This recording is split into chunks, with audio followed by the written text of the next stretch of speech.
everyone. I hope you're well. This is probably going to be a little short video, but I do want to get into frequency and not how it just correlates to things that surround you, but how it correlates within your bodily system as well.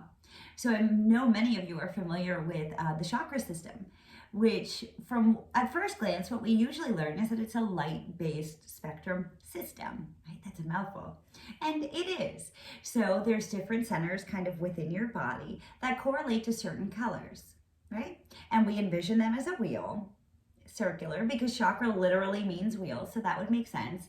And when we work with those, we concentrate on kind of bringing in a color, filling up where it's deficient, or kind of releasing some if it has an overabundance.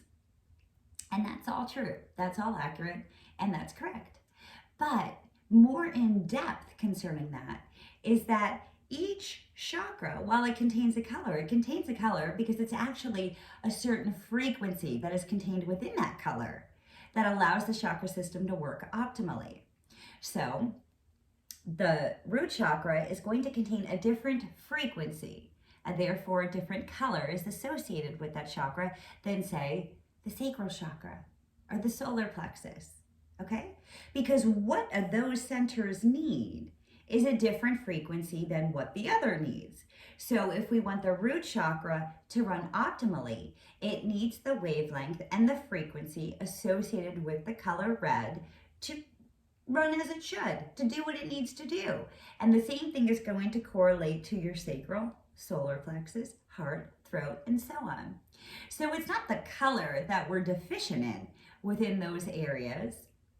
Well, I guess in a roundabout way it might be.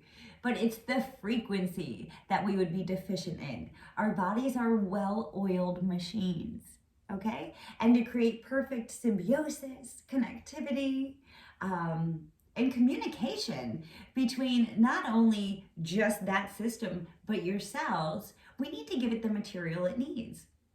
So we can get that frequency in various ways. If you intuitively can work with yourself and that's something you're familiar with, go ahead and concentrate on bringing in those frequencies that correlate with those colors and fill it up on your own. If you go to light workers or people who practice Reiki or energy healing, they can do it for you as well.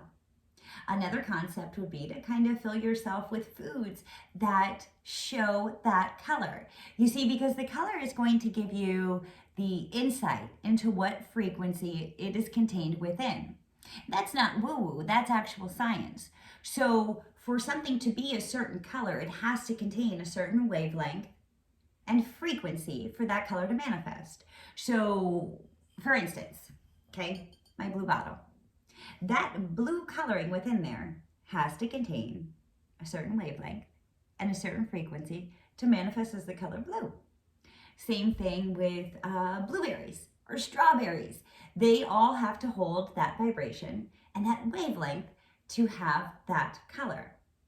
Therefore, in theory, if you have those foods or the things associated with those colors, it's going to strengthen the areas within your body that resonate at that same frequency and wavelength. So go ahead, give it a shot. See if it makes any difference for you. I would love to hear your feedback concerning it and any thoughts you might have on the topic as well. Have a great day, everybody. Much love.